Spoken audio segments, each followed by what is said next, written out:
The Philippines. Today we're going to be learning and continuing our journey to the Philippines. How, you might ask? Well, by watching videos and learning about the culture, the people, and food, and everything that encompasses the country. And today's video we're going to be watching is called Unpopular Questions by Filipino Americans, or Unpopular Questions Filipino Americans Ask. And this is by a Filipino historian and a Filipino history channel. So we're going to be able to get a better perspective on what Americans feel and what they're asking, and some more historical context to the Philippines. Let me know what you think about this. If these right, wrong, I'm coming in with fresh eyes, fresh ears, and just looking to take in as much information. But in that being said, if I ask a lot of questions, I actually do want to see what you have to say. Part of me learning and being a good guest when I am in the Philippines is reading your comments and taking your advice. So if I ask anything on this video, it's all fair game. And if you want to watch the original video, it's going to be linked in the description below. Consider subscribing to this channel and my channel. Support everybody. Let's get into it. Long intro out of the way. You know, when we explain culture, we don't even say that this is right or wrong. We're just saying that this is how it is. Makasaysayang araw po sa inyong lahat. I'm Xiao Chua. I'm a public historian here in the Philippines and the historical consultant of the Filipino story. What are we going to do now? We're going to try to answer your questions from our Instagram in the Filipino story in Ask Xiao. It's Xiao time! It's shout time. I might start moving my camera up here. Danica Santos asked, how did it happen that so many Filipinos are leaving the Philippines for work? For many, many years, we don't have to leave the Philippines for work. Ginhawa, the good life can come from us. We were standing on our own 2 feet. But remember that we had a colonial experience for 300 years. When we were colonized, ibang tao ang sumusulat ng history natin at ng kung sino tayo. And they're telling us that we are barbarians, we were savages, they were telling us na they were white people, we were brown people, and they will always be superior. So that is when we had a sense of inferiority complex, archipelagic inferiority complex, should I say. Kaya nga, every time that Philippine history was being taught, it was always about ano ang influence sa atin ng mga Spaniards, ano ang influence sa atin ng mga And obviously, like, this is all true. I mean, as an American, I know this to be true. Learn this in world history, but also it's just not saying that uh you can kind of escape the mentality of like oppression and victimhood, but people underplay how much that kind of culture is ingrained in a country, that suffered it for a long time. And so this is really interesting to see how he's explaining it so far. I think it's really cool. Americans, ano ang influence sa atin ng mga Japanese, and parang everything good about us, like our faith, like our democracy, came from outside. So that is why we always think that when we talk about kaginhawaan, the good life, it will always come from the outside, because all the good things about ourselves, we always say na galing siya sa labas. So that is why a lot of Filipinos would like to go out of the country, and they think that they're going to find a good life abroad. That's actually really interesting. I never thought of it that way. I mean, I always feel like there's always the idea of the grass is always greener somewhere else, but I never thought of it as being of like a more, how do I say how do I say this with it making sense? So usually when we say, "Oh, the grass is always greener on the other side," it's because we're looking at the outside, trying to compare the outside. Whereas like the way he's explaining it, it's like we're looking on the inside and trying to compare the insides of two different places. I don't know if that makes sense, but I think this is really interesting. Do you feel this way as a Filipino? Is this something that's really prevalent in your day to day? Because this is really interesting. I never thought that you someone would see it that way, right? I think usually you would just assume it's like external things, like physical things, material things. but not in the sense of the idea of the good life. That's really interesting. Another way of looking at this is that this is also like the old bayanis from pre-colonial times. The old bayani goes out of the bayan, they fight, and when they go back, they bring home dangal. The imported items from that bayan, they bring it back home. So it's like the balikbayan box going back. It's the OFW bringing dangal to the family, a good house, good education to the children, a life with dignity. This is the beauty, the complexity, and the pain of our migrant experience of the diaspora. I mean, that's see, this one actually is probably the one I would have assumed, to be honest, because a lot of countries and cultures have this of, going somewhere, achieving greatness or achieving something and bringing it home and sharing that. Like for example, people going to the US to become medical students, becoming, nurses, doctors, and then going back to their home country and bringing that skill set and knowledge. Like that's really common. And I'm not saying that everybody does it that way, but that's like one way people do it to bring honor. Um, but it's interesting that you can see it both ways, and it's the same thing. It's kind of crazy. It's really cool. Okay, let's go to Gemwet Likmaker. Gemwet Likmaker asks, why we fit and don't fit into different societies at the same time? This is a common, Mm, shall we say, observation about interesting. Filipinos. Remember that it was the Spaniards who took us as a colony. And unlike the British who took Malaya, or like the Dutch who took Indonesia, or the French who took the Vietnamese, all these colonial powers, the British, the Dutch, the French, if they colonize peoples, they just want to get their labor. They just want to exploit them, I'm sorry for the term. But they did not bother to change their culture and their religion. That's why if we're going to look at a lot of these countries, they still retain a lot of their systems, a lot of their religion, a lot of their culture, and a lot of their languages. But the Philippines was colonized by the Spaniards. And the Spaniards were beholden to the Pope. And the Pope and the King had an agreement that every colony of Spain will become Catholic and will be transformed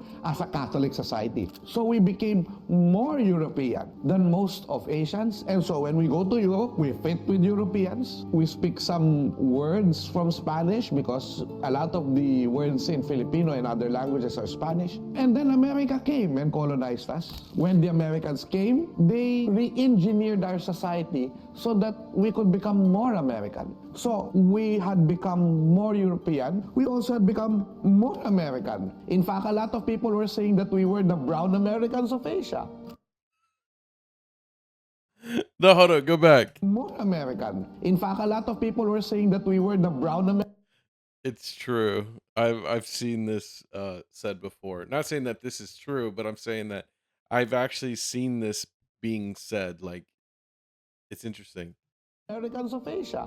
That's why if you look at Asian pop culture and our knowledge of it, Filipinos will probably not be familiar with Indonesian pop stars or Malaysian pop stars. But ask them if they know Taylor Swift or even Justin Timberlake. You ask them if they know stars from the NBA. We love basketball here in the Philippines. While in the other countries of Asia, they know football. But in the Philippines, we know basketball. So we fit on some societies a lot because of our colonial experience. But don't y'all have Bruno Mars too? One of the greatest artists of all time too. So it's not like y'all don't have talented people. Y'all have talented people too that are like juggernauts in the US. So that's really interesting.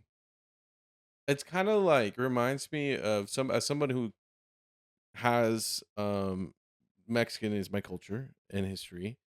I grew up in Mexico, spent a long time in Mexico, years of my life there. Um and so I had a lot of the actual Mexican experience, life experience, more so than a lot of my friends growing up. And so I always ran into kind of a similar thing to this, but it's kind of like it's not the same. Like there's an if you ever seen the movie Selena, there's a part when they're driving in the van and they're talking about going to perform in Mexico, and the dad's upset because he doesn't want to do that. But he's talking about how frustrating it is that when you're in Mexico, you have to be more Mexicans to the Mexicans to prove that you're Mexican. And then when you're in America, you have to be more American to the Americans to prove that you're American. But also, you have to be more American than the Mexicans there in America to prove that you're American. Or no, you have to be more Mexican than the Mexicans in America to prove that you're Mexican as well. It's really like this weird thing, and that's why we have like words like no sabo and stuff like that. It's really interesting that even other cultures have their own versions of it, like their own, I wouldn't say challenges, but perceptions, like this, like these weird, not weird, but like seeing themselves differently in the environments that they're in. Like it's interesting. experience, but we also don't fit in some because it was not just part of our experience. Cree.za0129 ask, who was the first Filipino? This is a very, very interesting question to answer because it would depend. How would you define what is a Filipino? Who is the first Filipino? Could it be the Austronesian? The first Austronesian who set his feet here was the first Filipino? Well, if you're going to say that, how about the Aitas or the Ita or the Ati or the Negrito? They were here longer. If we're going to put that definition of the earliest person we know who existed in the Philippines, we would put the first Filipino to be the Calao man. The Calao man of the Homo luzonensis existed at about Jesus. 134,000 years ago. Probably the first Filipino in some definition. Now, if you're going to look at the legend, who is the first Filipino, you'll probably have Sikalak and Sikabay. So in many parts of the country, you have myths of origin about how we were brought forth from this world. And so there's a story that we all came from a weed, and from the weed broke, and there was Sikalak and Sikabay. So these are the first Filipino-Filipina when you talk about mythology. But when we talk about the concept of the Filipino, some would Dang, he's really explaining every single version that you could interpret it as. That's really crazy. I've never seen any of the other videos on this channel, which maybe we need to react to more. But this guy's he's really going off. This is awesome. Like I'm learning so much because it's like it's one thing to understand the perspectives of Filipinos and you guys, right? Like really see things from your perspective. But the fact that he's like giving the time of day, I guess in this like even though it's a video, like a short video, like a 17-minute video, he's saying, you know what's really important to explain it in as many ways as I can. Whereas like he could have easily just said one version and moved on, but the fact that he's giving more context that other people in the Philippines might have, it's really cool. It's that's really interesting. even say that the first Filipino was actually Jose Rizal. Why? Because when the Spaniards came here in the Philippines, there was no concept of the Philippines. It's only the Spaniards who made us Filipinos, and they integrated that area and they called it Filipinas, named after Felipe II of España. But during Rizal's time, the term Filipinos were reserved for the Spaniards born in the Philippines. So Rizal was the first famous Which he's in a new game called Civilization 7. He's one of the character leaders that you can get in the game. person to say that he is a Filipino. So as Filipinos, he wanted to have a separate identity from Spain and say that we are a nation. But the nation is not based on blood, according to Johann Gottfried Herder, which Rizal read in Germany. Johann Gottfried Herder said that the nation is based not on blood, not on race, but on a national sentiment. When we can identify with each other as one people. And how can we identify with each other as one people? If we share a common culture or if we share a common history. So kahit ako may dugo Chino at kahit marami sa atin ay may dugong Amerikano at may dugong kung ano-ano pa, Pilipino tayo kung pinipili natin na maging Pilipino tayo sa bawat sandali at oras ng ating buhay. Yun po ang kasagutan sa katanungan na yan. That is, you know what? I'm gonna be honest. That went on. That was hard. That was cool. Cause, you know, I think a lot of the world needs more of that. Being like, because I feel like the last 8 years, everyone was like, you gotta be different. You gotta be different. You gotta be different. But then you gotta all be the same, all be the same because we don't want to offend nobody. It felt like people were doing that, and it felt like you couldn't be proud of your country. Like you couldn't be proud of your history without offending anybody or being called racist. But the way he says it, it's like it's about choosing to be under like the flag, like being under the flag and choosing to live like that every day of your lives. Right? It's not your blood that makes you that way. It's what you choose. That's really cool. Marie underscore Guthrie underscore asks, what was the original name of the Philippines before Magellan arrived? Okay, eto sasabihin ko sa inyo. If you are going to believe that there was one unified kingdom in the Philippines before the Spaniards came, well, you are mistaken. People have been peddling these tales for a long time, and this is not true, undocumented. Ganito yan. You look at the Blair and Robertson, 52 volumes of primary documents that were translated into English. Makahanap kayo doon ng isang pangalan natin like the Kingdom of Maharlika. Maharlika as a kingdom, not as a person. Magre-resign ako sa pagiging historian. Alright? Okay. So what was the original name of the Philippines before the Spaniards came? Ang original name ng mga lugar sa Pilipinas ay kung ano yung lugar nila. So example, the Kingdom of Sugbu, the Kingdom of Mactan, the Kingdom of Tondo, the Kingdom of Maynila. Kung ano po yun po ay may sariling gobyerno. May mga bayan-bayan sila. Oh God. This is confusing. What? I'm not gonna lie to you guys. Can I ask y'all this? Is this not really confusing? And I don't know if he's gonna say it's because of how things were documented. Maybe it wasn't documented equally across the different kingdoms. But God, this is what the way. But I guess it's because it's islands. Actually, you know what? Maybe it's not confusing. It's just because there's islands and the way things will be, chopped up. You know what I mean? Actually, that makes more sense now that I think about it. I had to catch myself because it's like, dang, this is really confusing. But it actually makes sense when you're based on islands. Because like, yeah, it would make sense as these two are this like these are the same but different, like these two, stuff like that. It makes sense actually. But when he was first explaining it, I was like, so what what's going on?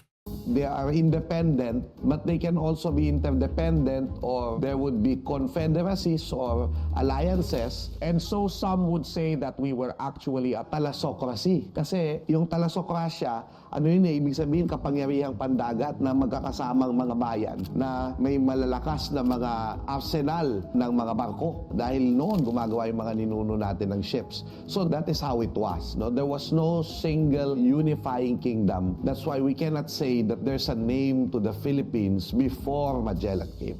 Muncher. Which I is it true that there's like, because he says there's like tales being peddled about like there being one kingdom. Is that actually as common as he says? Or is it like it's common but it's only recent? Like it's a recent thing. Like it's only been happening like the last few years. Or is it something that like people say is happening but it's not happening as much? Or it's like something people are trying to introduce. Like, because in the US, we have similar things like that when it comes to our history, but usually they end up like after a few years, it kind of goes away and we get back to like what's actually going on. Um, but I would love your opinion on that. Like, is that something that's actually being talked about regularly? Because I wouldn't know. I wouldn't be able to tell. 69 asks, pre-colonial times, what countries did the Philippines trade with? Well, if you're going to look at some of the accounts, we traded with Muslims. these Muslims came from Indonesia. They eventually influenced the southern Philippines to become Islamic and even some parts of Luzon. And you see this connection in the Laguna Copper Plate inscription where they were already having diplomacy with each other from 900 AD. So if you're going to look at that 900 AD document, the Laguna Copper Plate inscription, people were connected to each other and trading with each other. Of course, it should be mentioned that there was also an Indian influence here. And so the Indians traded with us. The kingdom of Madja. But the Indians were trading with they were trading with everybody, really, or they were trying to at least, if they could get to them. Yeah. Pahit and Srivijaya. But of course, the most active of the foreign traders were the Chinese. So a lot. Also, someone else that was trying to trade. I forgot who at the Chinese built those giant boats.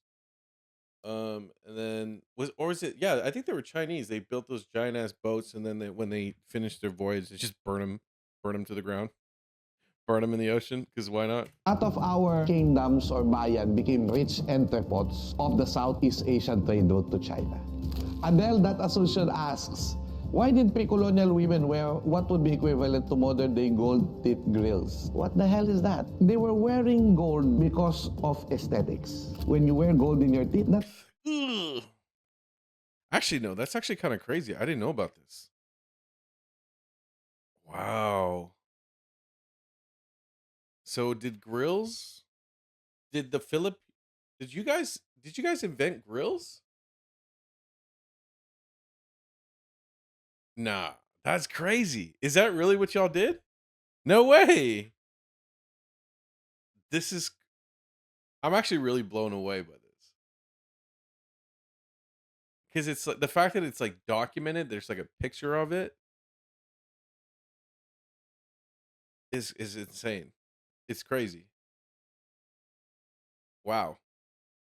And isn't it crazy that like that thing of putting jewelry on your teeth has come back around all these years later? Isn't it so weird? It's actually kind of weird if you think about it.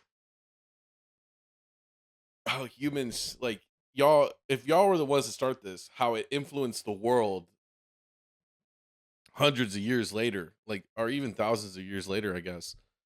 Jesus, it's crazy. That's actually wild. That makes you beautiful. But also because our ancestors believe their soul is protected by gold. Because they believe that yung mga butas natin sa ating muka at yung mga dulo ng ating katawan, ang dulo ng ating katawan, the extremities are our fingers and toenails. So that is the entry point of the kaluluwa. Which I'll be honest, I don't know. A lot of the cultures that had gold in their country, like as a resource, like an abundance of it, has some type of spirituality to it. And so it's not like it's not normal, but it's interesting to see how it's being perceived. Like that's really cool. Do you still see gold like this? Does anybody in your family still see it as that way? Because that would be interesting to see that still be treated that way. Um, which I would love to see if there's like if you have a video or know of any stories that are still like that happening. So a bad kaluluwa may enter to you if you don't have protection. So the gold that we wear is actually our protection for the kaluluwa. It's like our amulet, our anting-anting. So it's not just the gold teeth, man. It's like you also have the bracelet, the anklet, you have necklaces, you have earrings, you have gold sashes and Whoa. belts. Riz, man, riz. In one of my videos, I was talking about why do Filipinos have good style. Is this where y'all get it from? Because y'all were out here really rocking the gold before. Well, I wouldn't say before anybody else. Who was the first one to really get gold like that? I don't So know. all this gold, it tells you that yes, we Filipinos would like to be beautiful, but we also aspire to have a beautiful heart. Our Hanayo. Which I want to say that has been consistent across a lot of the videos that I've seen. Is the idea of inner beauty, like your heart and your soul being um much more important than a lot of the external stuff. Photography asks, why were we colonized for so long by so many? Well, boy, It's because it was a trend. Colonization was a trend by those Europeans, these white people who thought they rules the world. And so they explored and we were colonized for so long. I will tell you why. I will tell you why. When you live inside colonialism and you don't know any other life, you don't know the life of freedom, you actually think that this is life. This is the only thing that you would become. You will only know that something's wrong with you if you come out of that box and see what freedom looks like. And so that is why, because of the restrictions of movement and the lack of technology of transportation, a lot of Filipinos didn't know what freedom looks like. But that would change in the 1800s when the galleon trade stopped and other foreign traders came here. The Dutch, the British, the French, and the Germans. They're going to have businesses here, they're going to make Filipinos middlemen here, and suddenly these Indios will become rich, and they start to travel, and they start to see Spain, and they start to see Europe, and they start to see America, and they suddenly realize, why is life there different from our life here in the Philippines? Why are they free there? Why are we not? And so that is why it took 300 years for us to realize. And the books that came here, because of the opening of the Suez Canal, books became easier to read and more accessible for Yep. Filipinos. Andres Bonifacio was able to read about the French Revolution and the American presidents and suddenly realizes, oh, look at what they did. They were able to free themselves when they revolted. We can also do that here. And so we would aspire to become our own nation. And this nation have to be imagined. And they were imagined by the ideas, the writings of our heroes. That's such a beautiful wow. Like I feel proud and I'm not even Filipino. Is that weird? Like it's kind of beautiful if you think about it. Like the his and I know I'm gonna sound corny saying this, but I think it needs to be said and appreciated more. Is like a lot of times, at least I'm gonna speak on the context of Americans, right? Americans look at history and try to find excuses to be victims rather than seeing what we as a country, as a people, were able to overcome, right? Like being able to say, hey, even though we, a lot of there's, even though America's like a mixing pot, so is a lot of the world, but being able to say, hey, we managed to end slavery. We fought a civil war over it. I mean, it was bloody, but the fact that we were able to achieve independence from the British Empire, like keep off foreign invaders, like there's so many things that somehow we managed to pull off regardless of what was happening. That still needs to be like it's a story where it still makes you feel proud in the same way that like the way he described the Filipinos' journey to freedom is like you could focus on all the negatives of colonization, or you can tell the story of how Filipinos were heroes and conquered and now are in the future and now are in the not forget the past, but saying we are on our own heroes. We are our own champions. We are in the we got to where we wanted to go and we're getting to where we need to go. You see what I'm saying? Like it's different. Cuz like if you were to ask like an American historian this same question, you could get a whole answer of like we're all victims, we're all going to forever be enslaved mentally. Like it's just you would get such a different answer, but the way he describes it's like no, celebrate your achievements, celebrate your history, celebrate where you came from, but celebrate that you overcame so much. Like that's what we need. I think we need more of that in the world. And I think by doing that, that actually a lot of people the world would be much more peaceful place. And when we read them, we felt one people. When we Exactly. read Di Noli Me Tangere, Di El Filibusterismo, Di La Solidaridad, we felt like one. Kaya doon sa nagsasabi na hindi pwedeng si Catherine de Gia ay magsalita ukol sa Pilipinas, hindi yung dugo ang batayan, kundi yung pagpili mo na ikaw ay Pilipino. Like that's so huge. It's not in your blood, but your decision of choosing to be Filipino. Wow. Like that's so beautiful. That's crazy. Like this is beautiful. Kaya ang ganda nito. Sheena Datsuiko asks, why do we as a nation constantly put celebrities in politics? Okay. Celebrities in the Philippines, sometimes they take cultural templates of the people that we look up to in our society. So for example, Manny Pacquiao. Manny Pacquiao became a politico because in many ways, he embodied the image or the template of the bayani.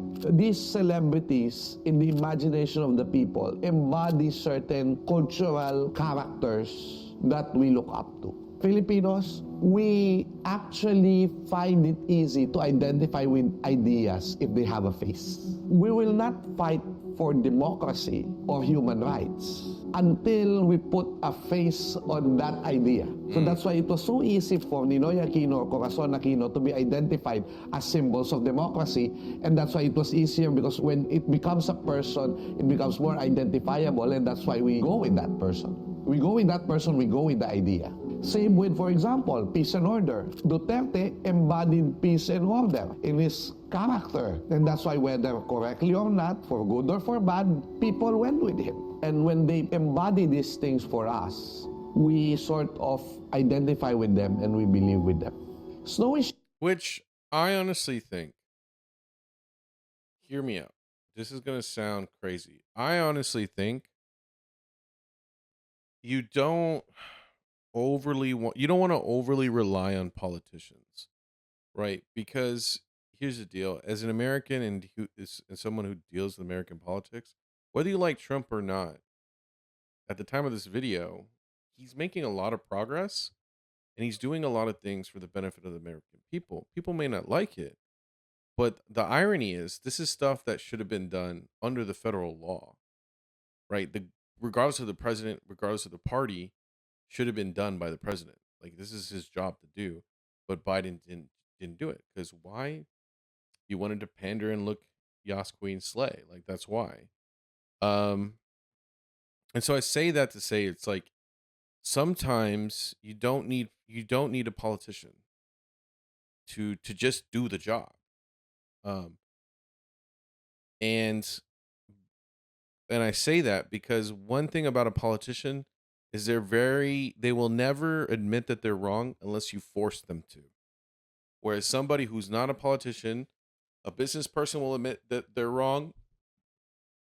An actor will admit, a boxer will admit when they're wrong, right? People will admit when they're wrong. Regular people, politicians won't, because they'll always try to. It's a politician's nature is always finding a way to snake out of it. And that's just my thoughts on it. So sometimes you may never know who will be this influential person in your life or in your country. I think by leaving that door open allows you for better outcomes. Humans ask, I've always been fascinated with World War II history.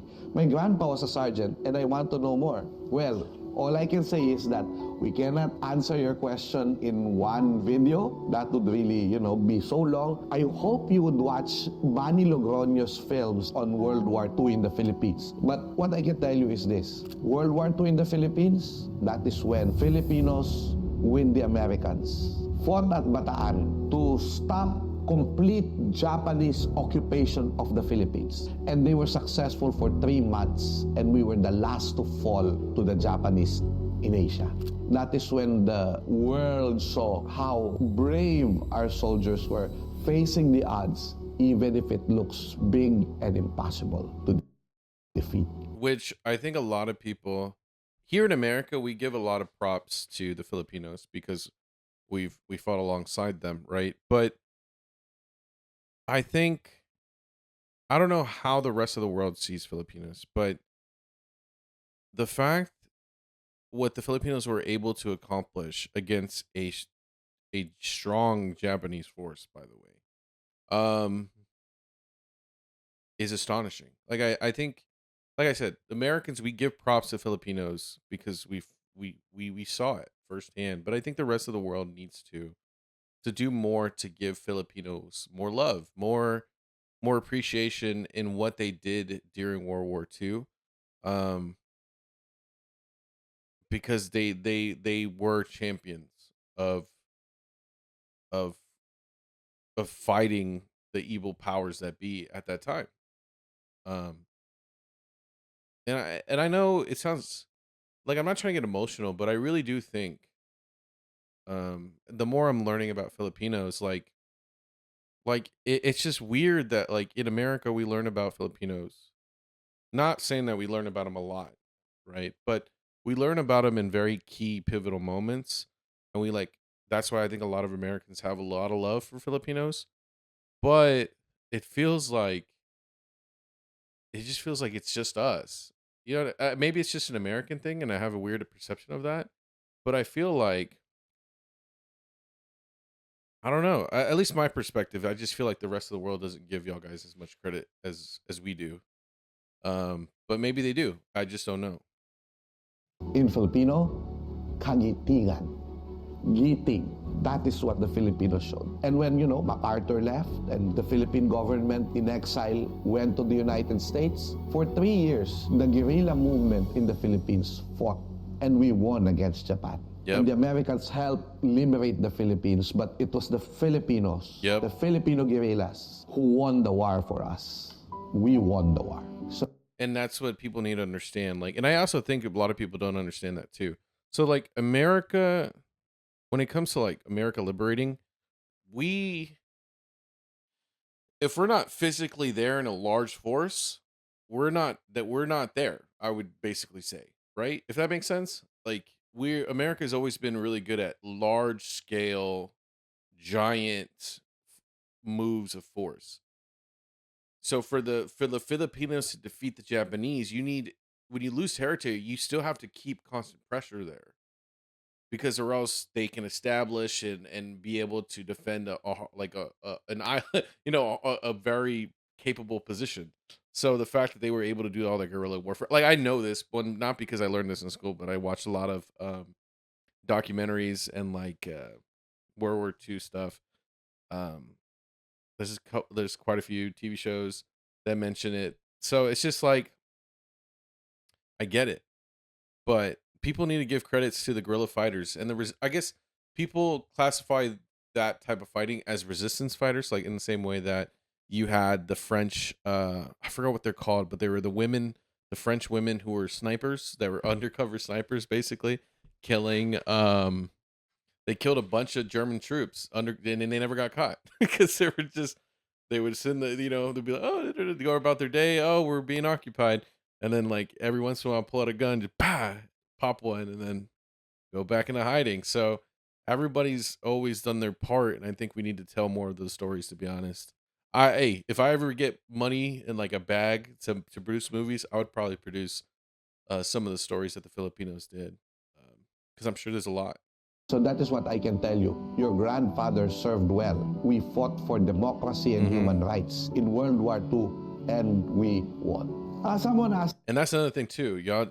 People need to understand. Y'all, Filipinos won, right? So like you're on the winning team. Like, you know what I mean? Take, I just feel like I know Americans do this, and it's a bad habit. Americans say we won World War II, which to some extent, yes, but we were a team. We had the British, we had very different allies, and we had the Filipinos. So like, if you were on the winning team, you have every right to brag about being on the winning team of World War II. So don't let anyone take that away from you. Okay, Filipinos, I'm talking to you. So if anybody's like, well, it was really the Americans. No. You're on the winning team. You were on the team that won. It's the same way when there's a championship team on the like NBA championship. Everyone gets on that team gets an NBA championship ring. So we're on the same team, so it doesn't matter. Like, don't let them take that away from you. I thought Bayanihan came from Bayan. Well, that is what I thought too. But I'll show you something. If Bayanihan came from the word bayan, linguistically, it cannot be Bayanihan. It could only be Bayanat, according to some linguists. So that is why it can only come from Bayani. Bayanihan can only come from Bayani, and this is also proven by Seo Salazar using the Austronesian dictionary. But it's good. It doesn't change the meaning of bayanihan. It is still working together, but not just for the bayan as it was supposed to, mean, but we working as bayani. That when we band together, when we cooperate, when we unite and solidify with each other to perform a task, to help someone, we are bayanis who are doing bayanihan. And I think that's even more beautiful and sweet than what we thought it was. Dude, I love this guy. He has a way of like talking to the heart. Is that the best way to describe it? And I love that. I can listen to this guy every day, all the time. So, there you go. Again, thank you for your support to the Filipino story. Please like, share, and subscribe to our online social media platforms. Y'all got to go check out this guy's channel. It's gonna be linked in the description below. It's called The Filipino Story. My camera's blocking that. Beep, boop. Let me know what you think in the comments down below.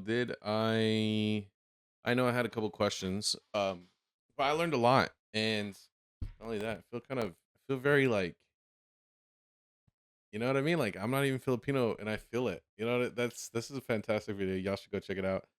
I'll check out the next one. Love you guys. Bye bye. This video is brought to you actually by viewers like you. Thank you so much for subscribing and being part of my journey and allowing me to be a part of yours. Let's create new memories this 2025 on our road to 1 million subscribers. And with all that jazz out of the way, I just want to say thank you so much. I love y'all and enjoy the video.